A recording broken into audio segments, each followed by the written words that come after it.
Dear Dhamma friends, hope you can see the picture. So here actually we have discussed last time about Sati Sampajanya Sutta, and someone has requested to discuss this Sutta, Phena Pindupama Sutta. It's literally can be translated as lump of foam.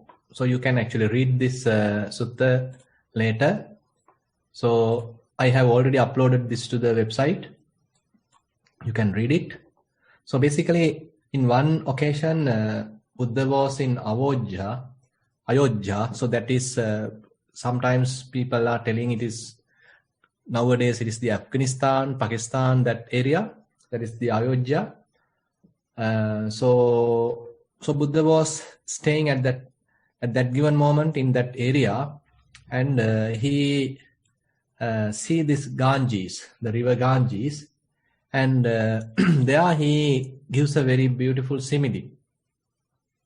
Now, what he mentioned is that when someone is looking this Ganges river, and it is closer to the river bank, there are sort of foam, and as the kind of a slight wave again and again hitting the river bank, so this foam get generated.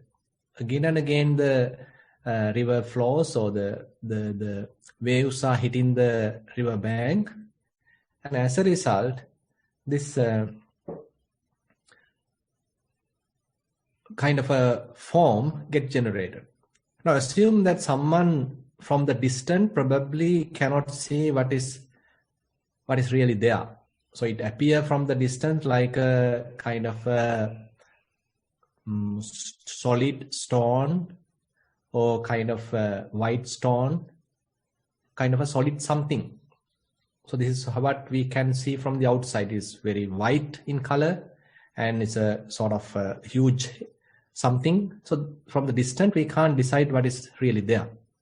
Now assume that this person who is quite inquiring, investigating, and he now come more closer to this, and as he come more closer and he observes it and he pay more close attention to it, there he may understand, okay, this is a lump of foam, it's a glob of foam.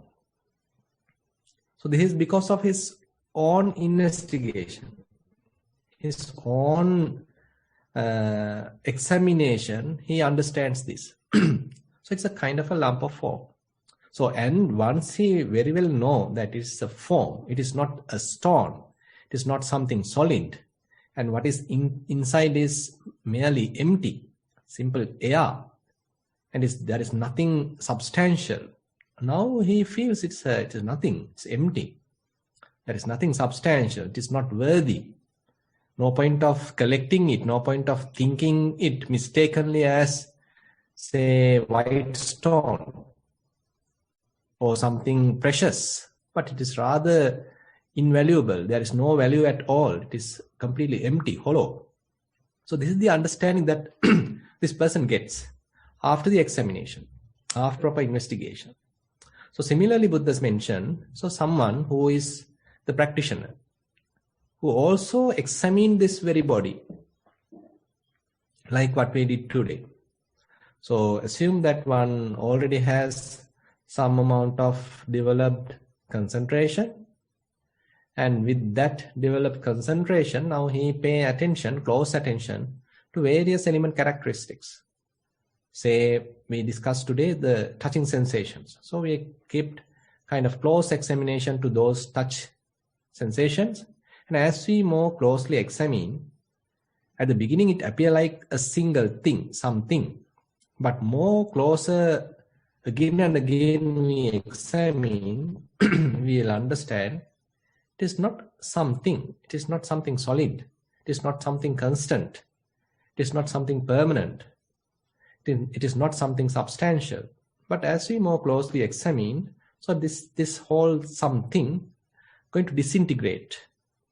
So it is more and more sensations, or more and more element characteristics. So there are group of characteristics. It's not a single characteristic, but a group of characteristics.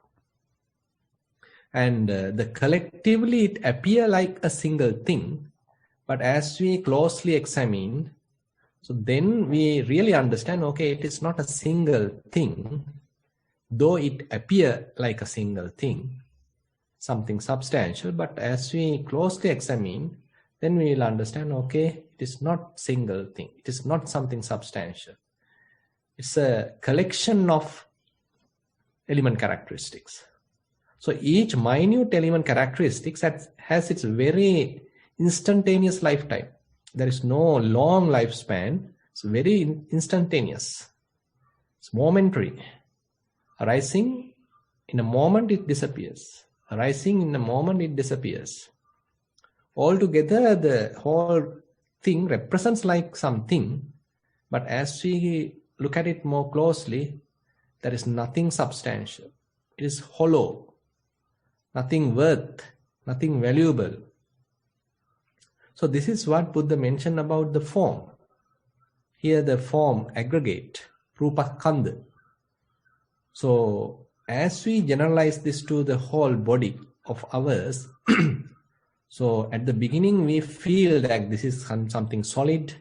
There are solid particles and they are very thick, maybe very rough, maybe very heavy.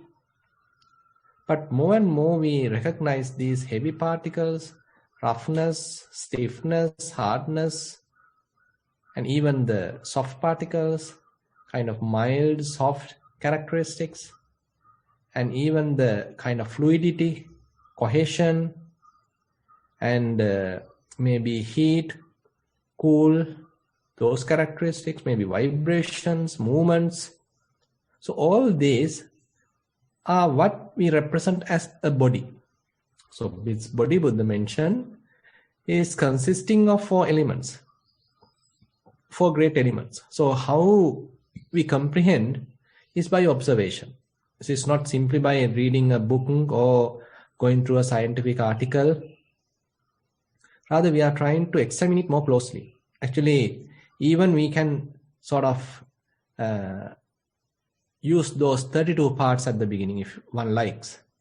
Without applying the kind of loathsomeness into it, we can even look at the body as bodily parts. Head hair, body hair, teeth, flesh, etc. So likewise, you can even dissect the whole body into various bodily parts. There are also, to some extent, this compactness view going to be breaked. So typically, we are trapped in this compactness view. It's compact. And but as we closely look at it, we understand, okay, it is not really compact. It is not something solid. It is not something substantial. Rather, it's a kind of a collection. It's a group. So it's a kind of a representation. It's a kind of a manifestation.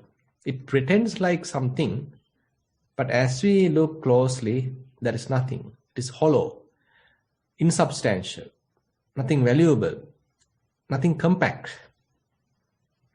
Now, if we look at this body like this, so the whole body can even disintegrate in the sense that, say, sometimes as you are closing your eyes and you are paying close attention to all these very subtle element characteristics, so you may lose the boundary of your body. Say, at the beginning, you may have kind of a perception that head is like this, the neck is like this, the shoulders are like this is the shape of the body. So you have kind of a boundary, kind of a demarcation. But as you more and more do this examination, observation, insight practice, so this demarcation, so all these boundaries, lines, going to disappear. It become blur. So now you can't distinguish whether it is where this demarcation, this boundary of the body. So it's appear like blurred. And more you do it, even sometimes this whole body appear disintegrated, fallen into pieces, broken into pieces. Now you can't perceive kind of a solid thing. You can't perceive something a solid body. Rather, the whole thing appear like disintegrated, broken into pieces. And this is how it represents. So more and more we closely examine, so ultimately we are able to come closer to this Buddha simile. So in this Phena Pindupama Sutta, so Phena Pindupamang Rupam. So Buddha sort of give a simile to this whole Rupa Khandha, bodily aggregate, material aggregate. It is very much like a form, a lump of form, a glob of form. Because though it appears something solid, like a thing, as we closely examine, like a lump of form, there is nothing inside. It's hollow, it's empty. There is no compactness, there is no core, there is no substance. So likewise, more and more if one examines this whole body, so one may get a better perspective, better understanding about the body. Now, this is not only to our own body. I'll use the typical terminology, own body, but later we will understand even to the others' bodies are the same. Now you can sort of inferentially understand, okay, even though we call as him, her, mother, father, sister, etc. So all physical phenomena, though they appear like something substantial, ultimately once we look at them closely, examine them closely, nothing substantial. There is no core, there is no internal substance. Everything disintegrate. Now you can't find kind of a demarcation. Now you can't find a boundary. So internal earth element and the external earth element are the same earth element. Internal water element and the external water element are the same water element. Internal air element and the external air element are both same air element. So internal fire element, heat, and the external fire element, heat, are the same heat element.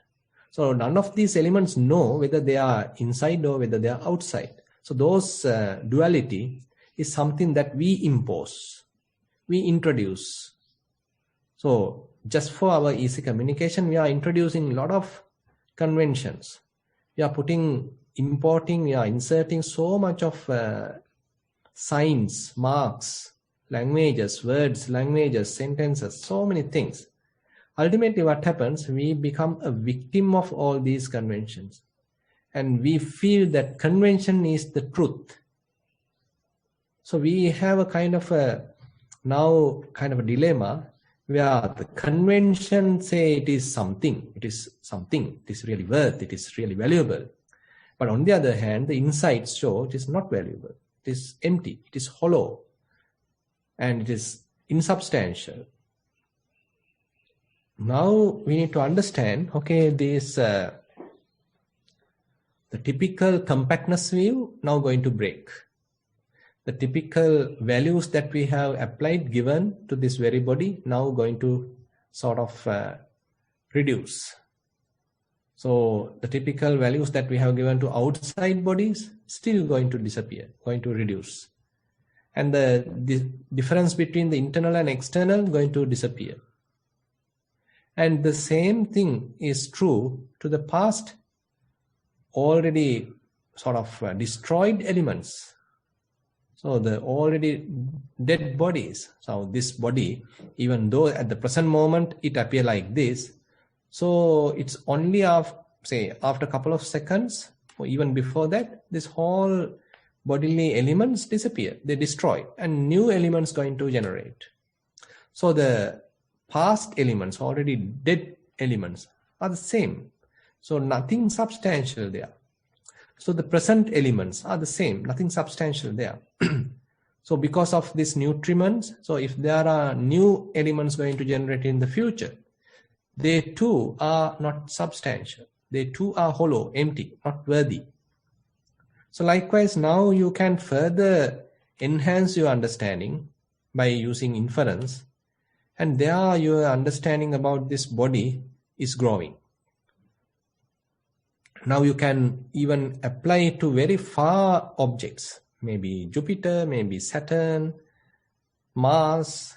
Nowadays there's a big stories about Mars. So even to Mars you can apply. So nothing substantial. I mean, everywhere, even though you spend millions, billions and go investigate. So we are investigating using our own senses, and we may be using various instruments, apparatus to get more detail. But is it really worth investigating outside, or is it really worth investigating inside? So these are something that we can look at. So far near. So in near elements, our own body. So is it something substantial? Is it something solid? Is it going to disintegrate? So we all know that after death, so if we simply leave the corpse, the dead body outside, so it starts to disintegrate. So it becomes bloated, and the animals start to come and eat it, and now dissect and break into pieces. So likewise, the whole thing disintegrate, and even the skeleton going to disintegrate, breaks into pieces, and ultimately appear kind like a dust powder. So likewise, if we use our intellect, even we can understand, okay, this is the nature. Actually, we need to use some experiential knowledge using the meditation, using the mindfulness, concentration, to have some direct experience. So that is actually kind of an eye-opening insight. So once we have that eye-opening insight, so we can apply it again and again, even using the inference. And there you will understand, okay, this is common to this body. And how about another body? How about another animal's body? How about other, say, furniture? How about these all other things appear like solid? So likewise, so more and more the practitioner has a kind of an investigation. He is inquiring things. He's not ready to simply blindly believe. Rather, he has a kind of an inquiring attitude. So his mind is questioning. So is it, if the nature is like this, if this very body has now disintegrated, now I can't find a boundary. So everything appears like blurred. So once you close your eyes and you pay more close attention with very good concentration, and you are experiencing a lot of element characteristics. So element characteristics are there, but no body, no boundary, no solid thing. There is no one unit. So everything now disintegrated. So likewise, our perception now going to change. So previously we had a perception like it is something that I am living. So this is my body. This body is beautiful. This body is strong. This body is pretty. This body is old. This body is young. So many perceptions were there. Now, so all those are gone. Instead, what we have is these merely elements. So operation of elements. So what we are eating. So the elements are, say, external elements come and mix with the internal elements. We can say like that. But really, it's even more subtle. I mean, these external elements are helpful to generate more sort of new elements, more healthy new elements, we can say. So likewise, more and more, now we are inquiring, we are investigating, and our wisdom is now improving. And the base is very much that experiential direct knowledge. And based on that, we are more and more applying even the inferential knowledge, and our understanding is broadened. So Buddha helps, and Buddha says that internal elements and external elements are merely elements. They don't know where they are. Say, as you are entering your house, so the body doesn't know, I mean, whether the body is inside or outside. And the house doesn't know whether this body is inside or outside. They are merely elements. It's a kind of an exchange of elements. So certain group of elements are outside, Now that group of elements come and mix with the inside elements. You can say like that. So likewise, now your whole perception, the way of looking at things, the perspective now going to change. So as a result, what happens? So if we have given really huge value to this very body, huge value to this all physical phenomena, so that value become reduced.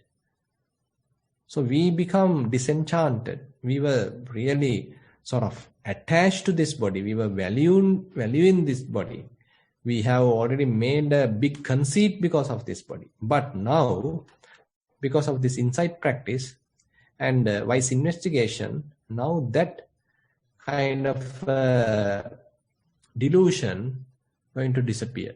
And you will understand, okay, this is merely elements and it is empty, it is hollow, nothing substantial. And inside and outside are very similar. We are the ones who have put this kind of a convention. It is merely a convention. It is not something real. Now, likewise, your understanding is growing. So this, as this understanding is growing, Buddha mentioned, so when there is proper understanding, there can't be an attachment. There can't be a sort of attraction. Rather, what happens is we get a kind of a disenchantment. We start to detach, the mind start to detach. We are not sort of doing it forcefully. Rather, more and more the understanding improves, understanding grows. Naturally, mind starts to let it go. Naturally, mind starts to put it aside. Naturally, mind starts to give less value. It does not mean that you are killing yourself or committing suicide or any of those things. We simply bear the thing. We become more patient. We understand, okay, now can't do anything. I have to simply bear this whole body. So I have to make use of it. This is like a vehicle. It's something that I am now going to use to further improve mindfulness, further enhance my understanding. So now you are looking at the whole thing from a different perspective. Now body is kind of an instrument for you to cross over to the other shore. So previously you are blinded by the body. Assume that you are a beautiful person, smart person. So that has generated a lot of conceit in our mind. We can't respect another person. We simply look down others. We always exaggerate ourselves. We want to show off. So a lot of conceit was generated because of the body. But now there's a huge blow to that conceit. So to which part, to which element are we going to give value? So if it is simply a merely element characteristics, constantly changing, constantly arising and passing away, so where are we going to recognize? Where are we going to identify as me? Where are we going to identify as I, mine? So these are something that this inquiring mind, investigation is start to sort of arise. So these insights are sort of eye-opening insights. So there Buddha mentioned that the kind of a significant perception change going to happen. So this significant perception change helps us to disenchant this whole upadana, clinging, and now mind starts to let go of the thing, not grasping it, not holding it, not attaching to it. So mind now finds its own kind of a refuge. Mind starts to be free from the body. Mind doesn't want to attract it and hold to the body. Rather, mind now starts to stay independent from the body. So this is something that actually happens through Kayanupassana. So the form aggregate, Rupa Khandha, is very closely examined in the Kayanupassana. So Kayanupassana is where the form aggregate is directly dealt with. So more you are developing or practicing Kayanupassana, more you understand the nature of the body. So more you understand the nature, the reality of the body, the disenchantment develops. The letting go happens. The putting aside happens. So the previous values are going to disappear. now you have kind of a less attachment, less abstraction, less holding, less clinging to the body, to the materiality. So likewise, so mind can even completely let go of the body and can even liberate, can even be free, not holding to anything. So likewise, this aggregate, so the form aggregate is something that we can deal with, we can make use of to improve our insights, to develop the insight practice, to improve, say, mindfulness. So therefore, Buddha, one by one, going by giving various beautiful similes to each aggregate, and we'll take another aggregate on next time. And with that, I like to conclude today's short Dhamma sermon. Now I like to open the session for questions. I'm sorry, Bhante. Currently, there are 4 questions. Yeah. Question number 1. This is a general question. It's actually a follow-up from a question last week. What I'll do is I'll read it out, but if you need me to repeat the question from last week, I can. This is the question. Venerable Bhante, should I continue the practice by creating more opportunities when I'm calm and objectively viewing, or should I attempt to view the process even when the mind is naturally agitated from day-to-day activities? Thank you. That's the end of the question. So basically, both you can use actually. I mean, day-to-day activities are part of the practice. So more you are incorporating those daily activities to your practice, so more benefit to you. So it is our skill, how well that we can incorporate various daily activities to our practice, how make use of them, how to get the benefit from them. So that is the skill that we can make use of. So therefore, I mean, if you can use them, it is good. Yeah. Question number 2 of 5. Walking mindfulness. Dear Bhante, I would like to ask questions about walking practice. How to handle the situation when the mind drifts away from the walking process. The technique I use to bring the mind back is to check that I'm aware of the sensations of the sole of the foot. When I start the practice, always I get familiarized and be aware of these sensations first, where I get a lot of information in a few minutes. Therefore, it is something that I know quite well. If I check with a lot of vigilance and effort, I observe that the mind snaps back immediately to the walking process. It is a bit dramatic and not a smooth transition. If I do it gently with minimum effort, I observe that the mind drifts back slowly and smoothly comes back and settles, synchronizing with the walking process. I think there is a tipping point where this effort is just enough for it to come back. Otherwise, it can stay drifted in some thought or a sound. My gut feeling says that this should be the correct way, but thought of checking with Bhante. Is it beneficial to observe how the distracted mind comes back how the distracted mind comes back and the return to walking? Thank you for your guidance and insights, Bhante. That's the end of the question. Yeah, I think it is interesting to see the return path, how it is coming back and again established on the body, and what actually caused it to come back. Say, for example, mind has drifted, assume to a sound, to a song, for example. So now the mind is enjoying a song. Now you completely lost the present moment. While enjoying that, you are unmindful, assume that there's a kind of a sensation, kind of a trigger happen at the leg. So immediately that triggering happen at the sole, at the foot, is sort of triggering the mind back to the present moment. So it's a kind of a signal given by the body to come back, to return. So that is the proximate cause. To come out of that dream, come out of that proliferation, and now assume that now you are not ignoring that trigger. Rather, you immediately come back and start to use that trigger, use that sensation, you use that whatever the element characteristics as a way or mechanism to improve the mindfulness, establish the mindfulness, re-establish the mindfulness.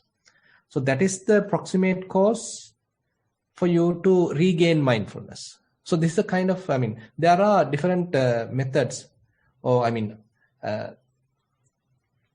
even without such trigger, probably while you are in a dream, still the mindfulness can happen.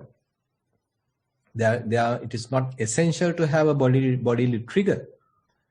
Say, for example, you are in a anapanasati while in a sitting session, and without your knowledge, say, mind has drifted.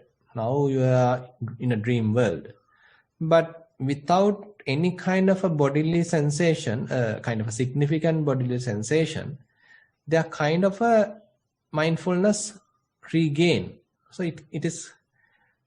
So in a way, it's a kind of a good examination, good research in a way. So how this mind has regained the attention, how it regained the mindfulness. So what are the exact causes? It's a kind of an investigation. If you like, you can do it, and it actually adds a new depth to your practice.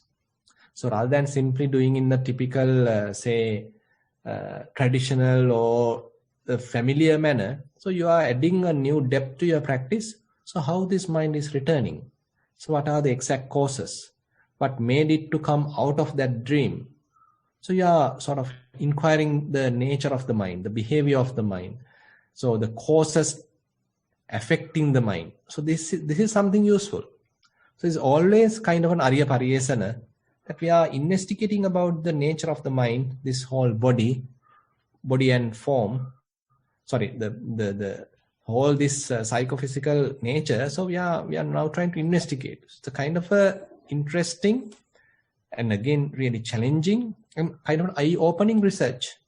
So therefore, I like to encourage you to do this investigation. Yeah. Question number 3 of 5, mindful sitting. Dear Venerable Bhante, I have been practicing mindfulness due to your kind guidance and the programs like these. Thus, first, I would like to pay my gratitude for this service. Lately, we have been discussing more about the very subtle mind proliferations that can happen once you reach a certain stage when calming down the mind and settle down in Kayanupassana. I have heard several reports around the sanya or mental images during the past question and answer sessions. Personally, this happens to me after about 25 to 30 minutes into the practice. And I've heard that for some people, it seems like immediately happening when they sit to meditate. Bhante has warned about this many times, not to get deceived by this sanya. However, Bhante, they seem to be not Buddha images or some iconic things, which are easy to handle, but stemming from our own close experiences or real-life situations. I have heard some interpret the sanya as future things to happen and some as past life experiences. In my situation, I could not draw any meaning, but they are definitely realistic images as we sometimes see in dreams. I appreciate Bhante's advice on how we should not get carried away by these mental constructs. At this point, I think we should not think as thoughts to rationalize logically that these are mere sanya. We need something subtle and practical than thoughts or logic to get out from the state once we are in this mental layer. One method I am trying is to be aware of the last state of the already faded meditation object, which can be the blank space after the breath vanished, if I were with the breath, or flux-like elemental characteristics if I were with the body, or the sound of silence if I were hearing it before I started getting these mental images. It is like one leg in the mental background so that I won't get swamped or absorbed to these mental images. Appreciate Bhante's advice with metta. That's the end.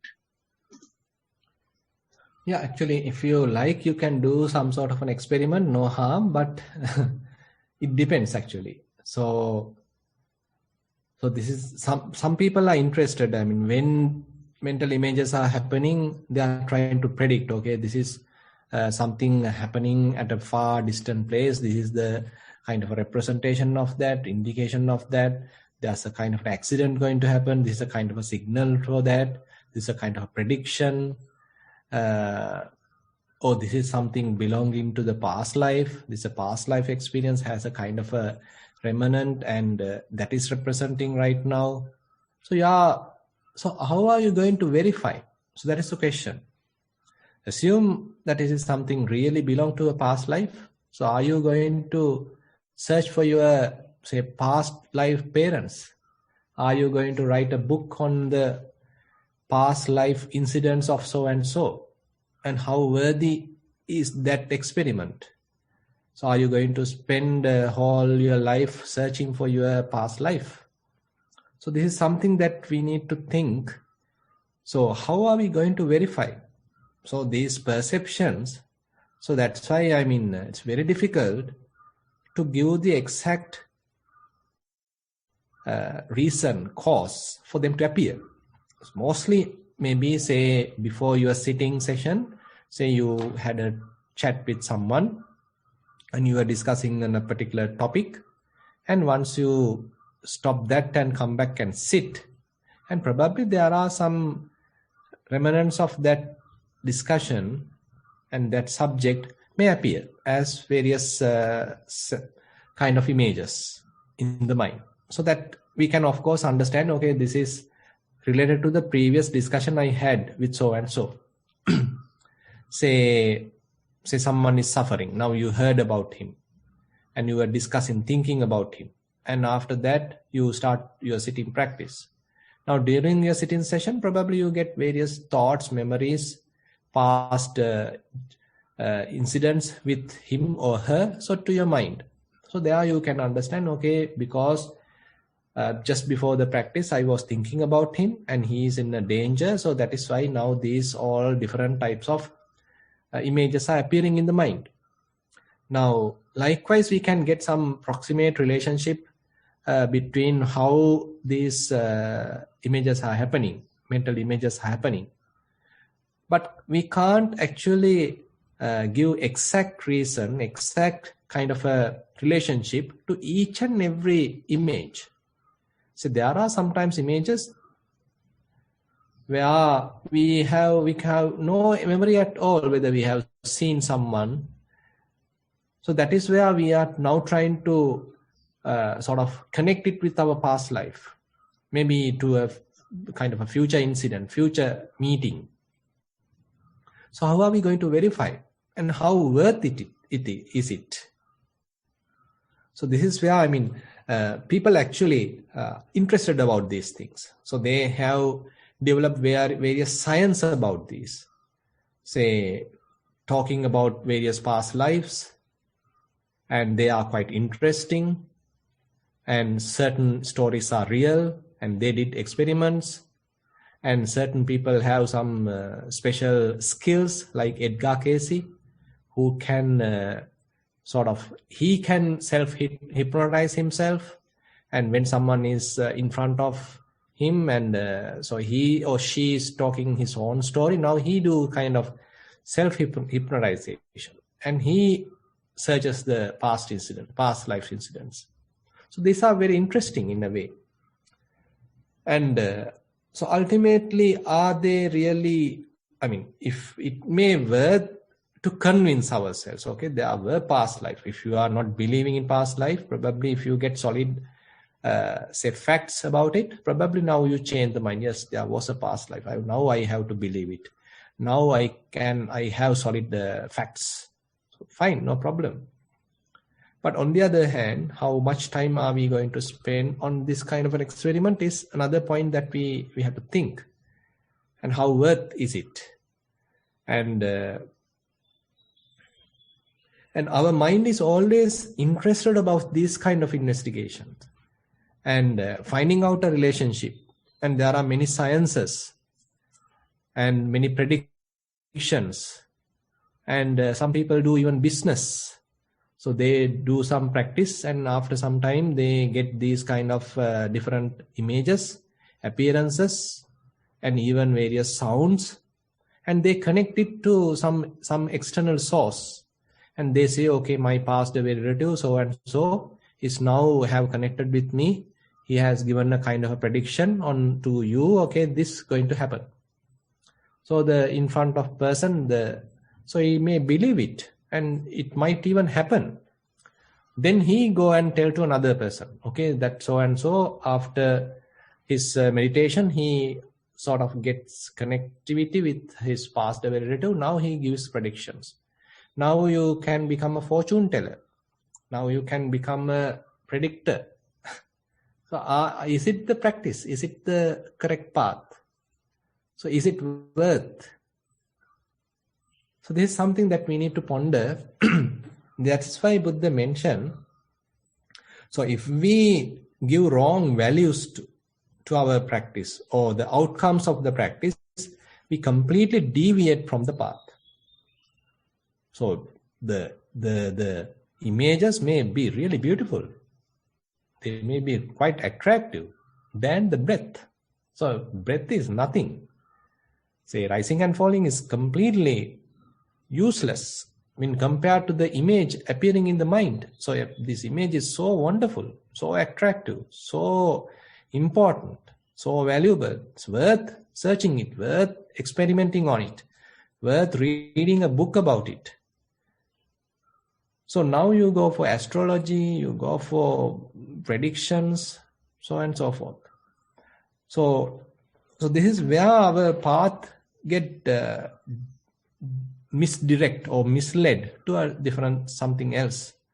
Now you are spending a lot of time on something else, and you are giving value to all these images, and you start to predict, you start to do all these sort of magics, and now you are not in the path. So the path is different actually. So Buddha's path, Buddha's direction is, Buddha says, whatever the image, whatever the perception, whatever the sign is like a mirage. Though it appear like substantial, though it appear like beautiful, though it appear like valuable, nothing is worth there. This, even it has a connection, even it has something kind of a connectivity to the past life, future life, whatever it is. But it's merely at this moment, it's a mental image. And if you have kind of a disenchantment towards that, then you can ignore it or you can drop it, you can let it go. So like we discussed today about the form aggregate, so when we are discussing about the, say, perception aggregate, so there also the understanding is similar. So more and more the investigation happens on the form aggregate, so the understanding is ultimately is useless. It's not worthy of attaching, not worthy of even paying attention. It's not worthy of holding, grasping, and you simply let it go. So when you are investigating perception aggregate, same result. Rather than giving any value or relationship and any of these things, rather more you investigate, if you get kind of a disenchantment, if you feel that I need to relinquish it, I need to drop it, so then the mind become more clean, mind become clear, your mind become more spacious.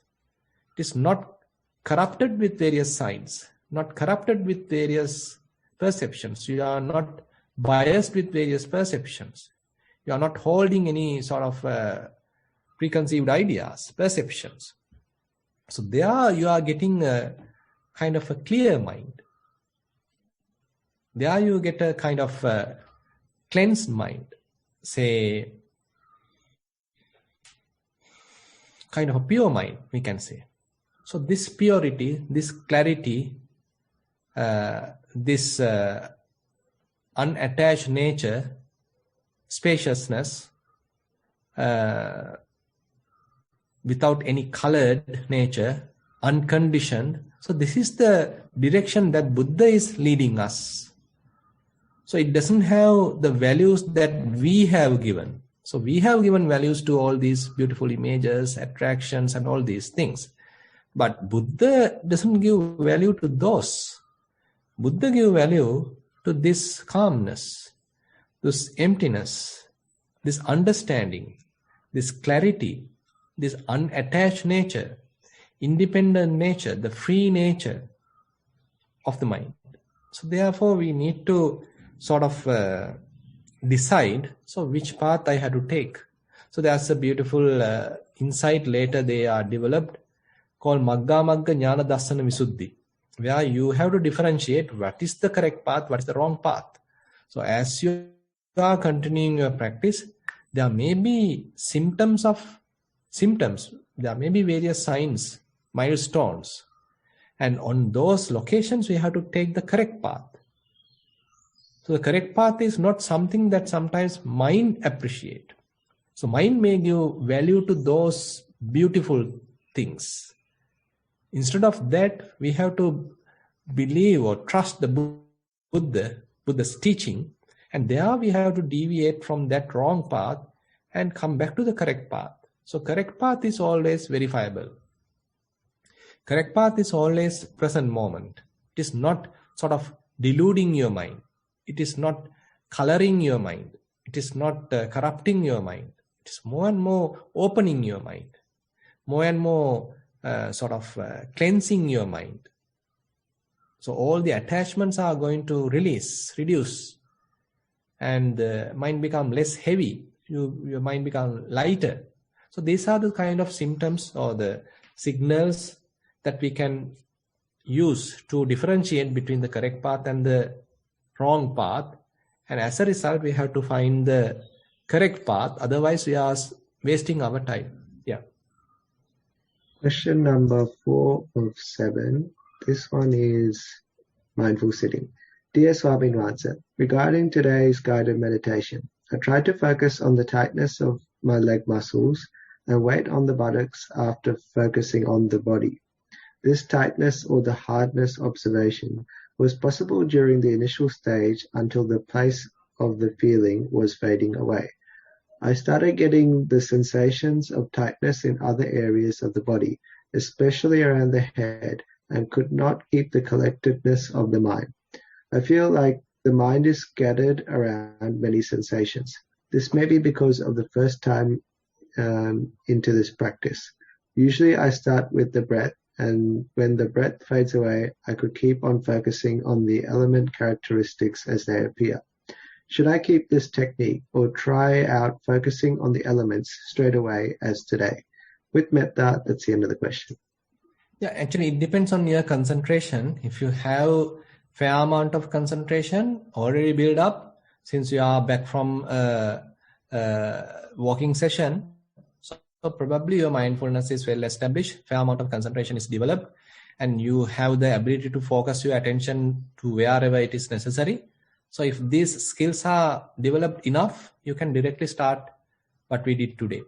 If not, you have to say practice a little bit of anapanasati, rising and falling, and in order to refine mindfulness, sharpen mindfulness, and further have more concentration, and then you switch to this observation. So it is for you to decide. Question number 5 of 7 is a general question.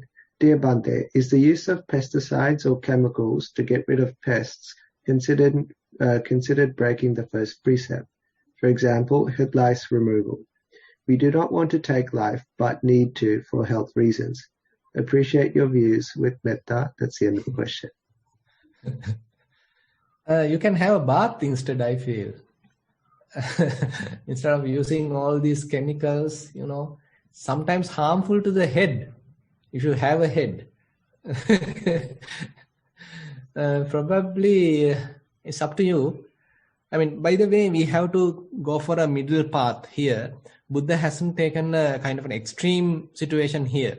So that is what Nigantanatha has taken, where he has gone even to the level that we always have to keep a strainer with us. So whenever we are drinking water, we always have to check whether even the very, say, insects are there. Actually, Buddha also has given that to the monks.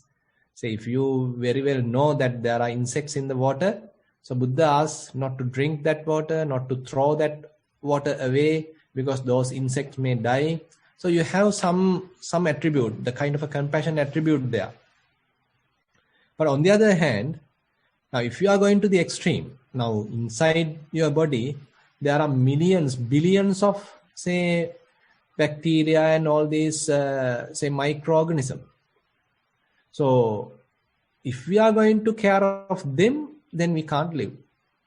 So that is where that we need to have the boundary. So something, so it actually has happened. So in one occasion, Venerable Moggallana, through his kind of psychic powers, he has seen even very, say, microbacteria kind of organs in the water or somewhere. And he asked Bhante, I mean, how I can drink or use this, because there are so much of life there. And Buddha say, no, not that. If you do like this, then the future disciples can't adhere to that principle, can't adhere to that rule. So therefore, Buddha has given kind of a practical boundary. So we can't go to the very microscopic level. Rather, we have to sort of live with a kind of a practical boundary. So that is where Buddha stands. He hasn't gone to the very extreme that we have to honor, respect even the micro level, bacteria level. And on the other hand, he is not disrespecting the life when you really can see. Say, if you are, say, drinking, say there is a water bucket, and there, say, you can really see the, say, mosquito larvae is available. So some insects are available. Then you see them. So your naked eyes can see. So at that time, we need to respect the life. You can't simply, say, kill those. And therefore, we need to take kind of a, say, decision based on those points as, yeah. Question number 6 of 7, mindful sitting. Thero and Saranai Swamin Wansa. While meditating under guidance today, by investigation of sensations, I could first feel the stiffness of the fall. Then I remembered that this is Patavi Dhatu that I am feeling.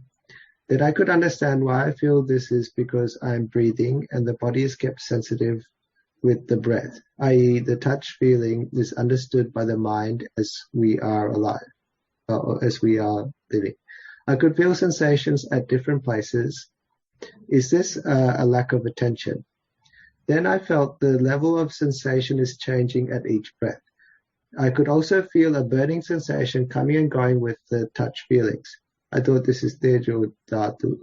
And I thought this change is caused by Tejo Dhatu.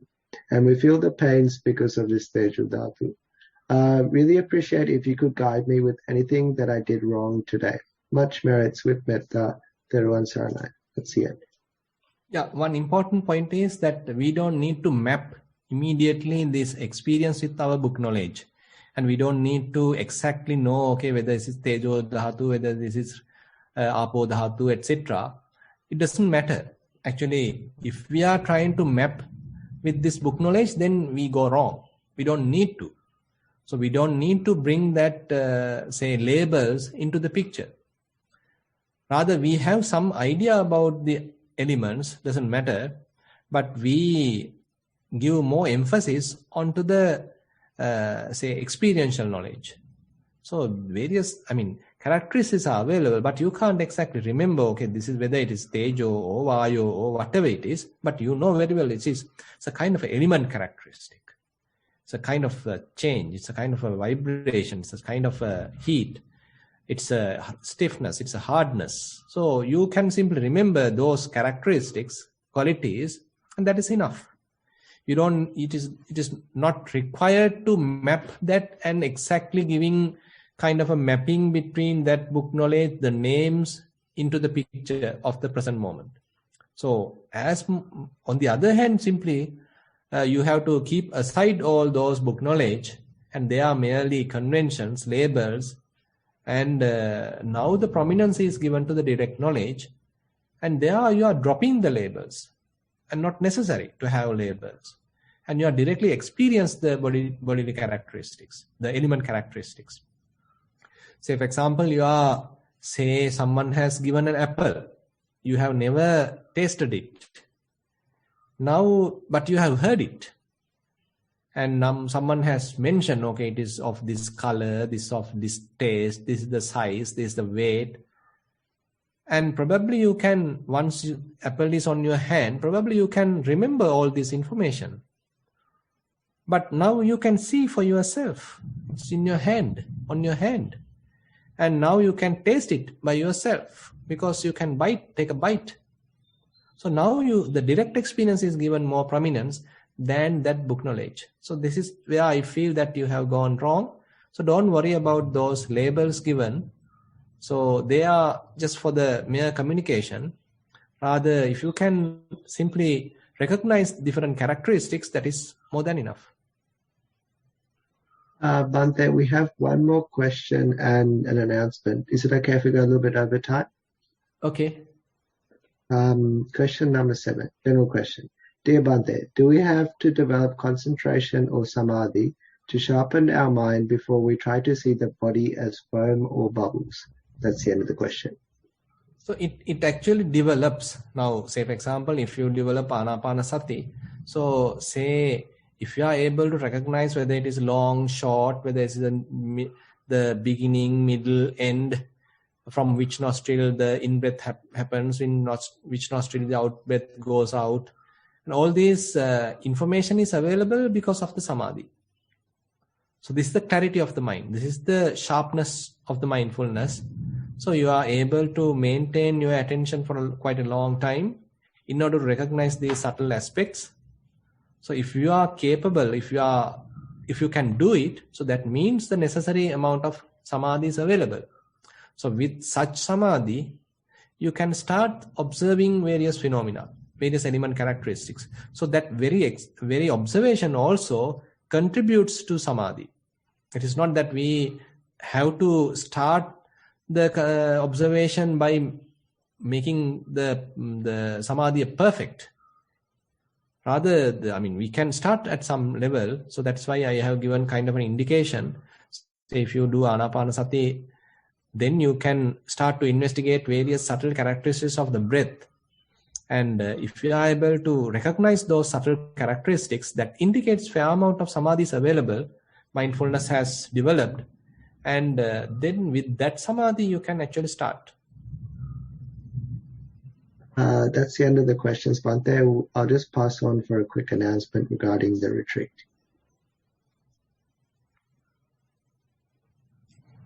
Yes, so I just want to give some more details regarding the session program that we are organizing for in the Easter break. I'll just share the screen.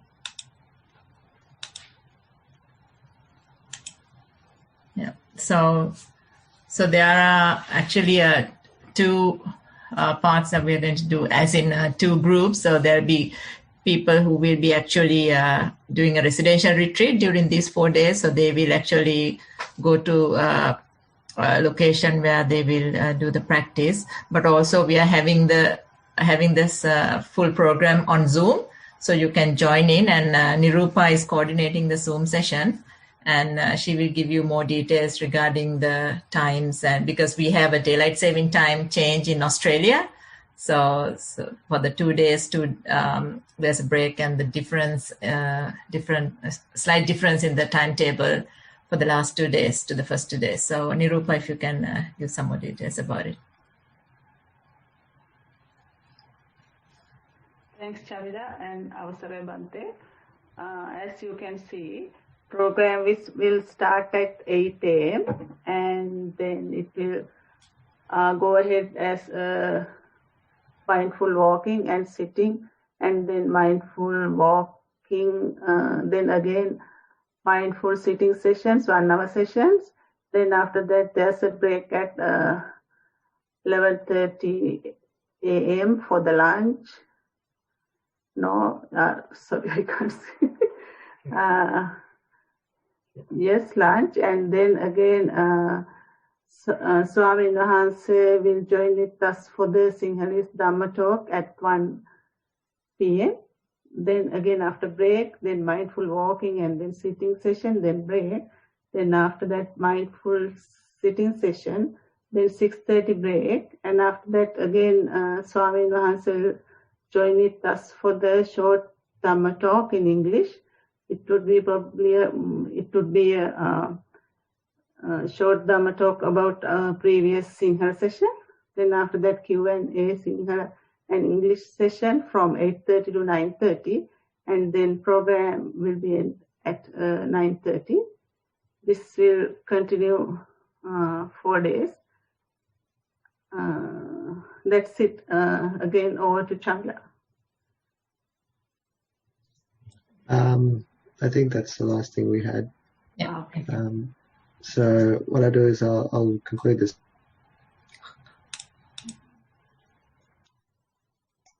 Sorry. That's the end of the session. I'll, just before we finish up, I'd like to thank Bhante and pass on our merits for giving up valuable time for this program, as well as the people working behind the scenes, especially to help out with the upcoming retreat as well, and making this program run smoothly, and also all those people seen and unseen participating. And lastly, to the participants, because without you, there would be no program. So with that, I'd like to end the program. Everyone's had a night.